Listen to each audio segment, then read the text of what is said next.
രാഹുൽ മാങ്കൂട്ടത്തിനെതിരായ മൂന്നാം ബലാത്സംഗ കേസിൽ അതിജീവിതരുടെ രഹസ്യമൊഴി രേഖപ്പെടുത്തി. തിരുവല്ല മജിസ്ട്രേറ്റ് കോടതിയാണ് രഹസ്യമൊഴി രേഖപ്പെടുത്തിയത്.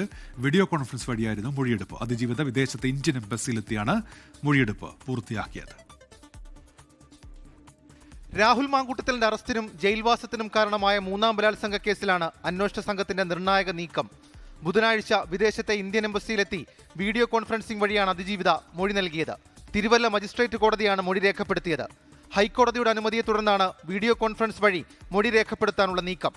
എംബസി വഴി മൊഴിയെടുത്ത ശേഷം പകർപ്പയച്ചു നൽകി പരാതിക്കാരിയുടെ ഒപ്പും രേഖപ്പെടുത്തി.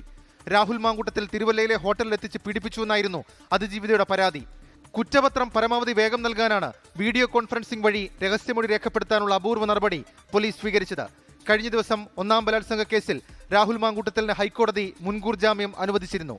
24 തിരുവനന്തപുരം. ലോകത്തെവിടെയായാലും ഏത് സമയത്തും 24 വാർത്തകളും ഓഗ്മെന്റഡ് റിയാലിറ്റി പാക്കേജുകളും എക്സ്പ്ലെയിനറുകളും വിശദമായി കാണാൻ ഞങ്ങളുടെ യൂട്യൂബ് ചാനൽ നിങ്ങൾക്ക് സബ്സ്ക്രൈബ് ചെയ്യാം.